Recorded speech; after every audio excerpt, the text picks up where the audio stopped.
Assalamualaikum warahmatullahi wabarakatuh. Hai sahabat Rumah Tafis Arido.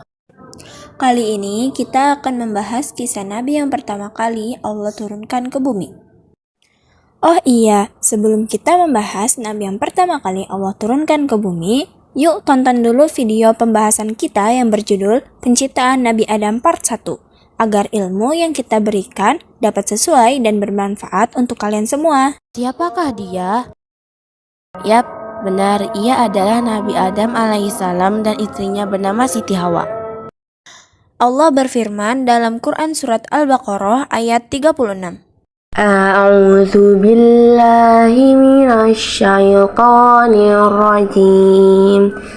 Bismillahirrahmanirrahim. فَأَزَلَّهُمَا الشَّيْطَانُ عَنْهَا فَأَخْرَجَهُمَا مِمَّا كَانَا فِيهِ وَقُلْنَا اهْبِطُوا بَعْضُكُمْ لِبَعْضٍ عَدُوٌّ وَلَكُمْ فِي الْأَرْضِ مُسْتَقَرٌّ وَمَتَاعٌ إِلَى حِينٍ. Artinya, lalu setan menggelincirkan keduanya darinya sehingga keduanya dikeluarkan dari segala kenikmatan ketika keduanya ada di sana surga. Kami berfirman, turunlah kamu, sebagian kamu menjadi musuh bagi yang lain, serta bagi kamu ada tempat tinggal dan kesenangan di bumi sampai waktu yang ditentukan. Penyebab Nabi Adam dan Siti Hawa istrinya diturunkan adalah karena mereka berdua telah melanggar larangan dari Allah Subhanahu wa Ta'ala. Seperti yang sudah dijelaskan di video penciptaan Nabi Adam Part 1.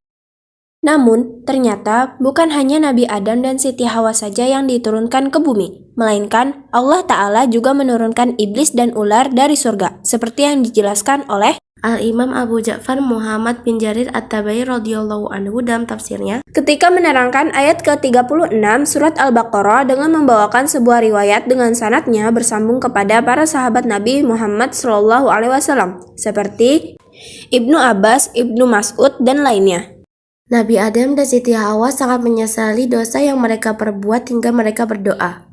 Diabadikan di dalam Al-Quran surat Al-A'raf ayat 23. Bismillahirrahmanirrahim. Qala rabbana zalamna anfusana wa illam taghfir lana wa tarhamna lanakunanna minal khasirin. Artinya, keduanya berkata, ya Tuhan kami telah menzalimi diri kami sendiri. Jika Engkau tidak mengampuni kami dan memberi rahmat kepada kami, niscaya kami termasuk orang-orang yang rugi. Quran Surat Al-A'raf ayat 23. Menurut para pakar sejarawan, Adam dan Siti Hawa istrinya diturunkan di tempat-tempat berbeda. Diriwayatkan yang berasal dari Hasan dikatakan Nabi Adam alaihissalam diturunkan di wilayah India, lalu Hawa di Jeddah dan iblis di Dasti Maisan beberapa mil dari kota Basrah, sedangkan ular di Asfahan. Pendapat ini turut diriwayatkan oleh Ibnu Abi Hatim. Nabi Adam alaihissalam dan Siti Hawa terpisah jarak selama 200 tahun kurang lebih saat diturunkan ke bumi, sebagaimana dikatakan Abdul Muttaqin dalam buku Kain Ihram Anak Kampung. Allah berfirman, "Tsumma jatabahu rabbuhu fataba 'alaihi wa hada." Artinya, kemudian Tuhannya memilih dia, maka dia menerima tobatnya dan memberi petunjuk. Sekian lamanya mereka berpisah hingga Allah Subhanahu wa Ta'ala mengampuni dan mempertemukan mereka berdua di bukit kasih sayang, yaitu Bukit Jabal Rahmah. Nabi Adam dan Siti Hawa pun melepaskan rindu dan kasih sayang di antara kedua di bukit itu. Setelah saling melengkapi satu sama lain, mereka berdua pun membangun sebuah keluarga di atas bumi Allah Subhanahu wa Ta'ala yang luas ini. Di dalam kitab karya Ibnu Katsir berjudul Kisah Para Nabi, di kitab tersebut diceritakan Siti Hawa melahirkan darah daging Nabi Adam sebanyak 40 anak dengan 20 kehamilan. Namun, ada juga yang berpendapat kalau Siti Hawa mengandung sebanyak 120 kali. Setiap hamil, ia melahirkan 2 anak kembar, laki-laki dan perempuan. Nabi Adam memiliki anak-anak yang banyak diantaranya yaitu Kabil dengan Iklimah dan Habil dengan Labuda. Ketika mereka semua sudah dewasa, Allah memerintahkan Nabi Adam untuk menikahkan anak-anak kembar secara silang. Namun Qabil tidak menerimanya karena menurutnya saudara kandungnya lebih cantik dari saudara sekandungnya Habil. Nabi Adam yang mendengar permasalahan ini segera berdoa kepada Allah Ta'ala agar diberi petunjuk. Lalu Allah memerintahkan kepada mereka untuk berkurban dengan hal yang paling berharga menurut mereka berdua. Diabadikan di dalam Al-Quran Surat Al-Ma'idah ayat 27-31. Dan ceritakanlah Muhammad yang sebenarnya kepada mereka tentang kisah kedua putra Adam ketika keduanya mempersembahkan kurban. Maka kurban salah seorang dari mereka berdua Habil diterima dan dari yang lain Qabil tidak diterima. Dia Qabil berkata, "Sungguh, aku pasti membunuhmu." Dia Habil berkata, "Sesungguhnya Allah hanya menerima amal dari orang yang bertakwa." Sungguh, jika engkau Qabil menggerakkan tanganmu kepadaku untuk membunuhku, aku tidak akan menggerakkan tanganku kepadamu untuk membunuhmu. Aku takut kepada Allah, Tuhan seluruh alam. Sungguh, aku ingin agar engkau kembali dengan membawa dosa membunuhku dan dosamu sendiri. Maka engkau akan menjadi penghuni neraka, dan itulah balasan bagi orang yang zalim. Maka nafsu Qabil mendorongnya untuk membunuh saudaranya. Kemudian dia pun benar-benar membunuhnya, maka jadilah dia termasuk orang yang rugi. Kemudian Allah mengutus seekor burung gagak menggali tanah untuk diperlihatkan kepada Qabil bagaimana dia seharusnya menguburkan mayat saudaranya.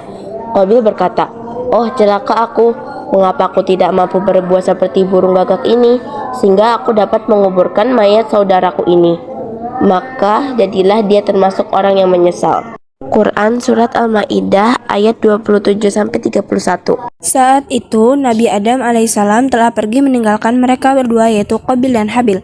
Dan Nabi Adam alaihissalam datang ke Mekah untuk ziarah dan melihat Mekah. Habil mengorbankan seekor domba yang gemuk, sedangkan Qabil mengorbankan seikat gandum. Tetapi ketika ia menjumpai sebulir gandum yang besar di dalamnya, segera dirontokkannya dan dimakan olehnya. Dan ternyata api turun lalu melahap kurban Habil, sedangkan kurban Qabil dibiarkan begitu saja tidak dimakan api. Menyaksikan hal itu, Qabil marah lalu berkata, "Aku benar-benar akan membunuhmu agar kamu jangan mengawini saudara perempuanku."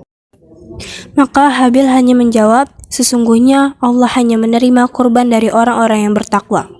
Demikianlah yang telah diriwayatkan oleh Ibnu Abu Jarir.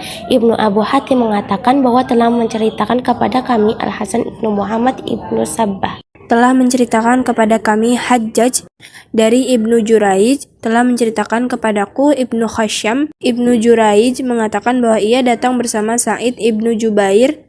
Lalu Ibnu Khasyam menceritakan dari Ibnu Abbas.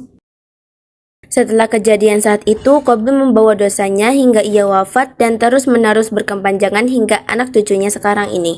Dari cerita yang sudah kami sampaikan bisa diambil hikmah bahwa iman seorang tidak bisa diwariskan kepada orang terdekat sebelum ia seorang nabi.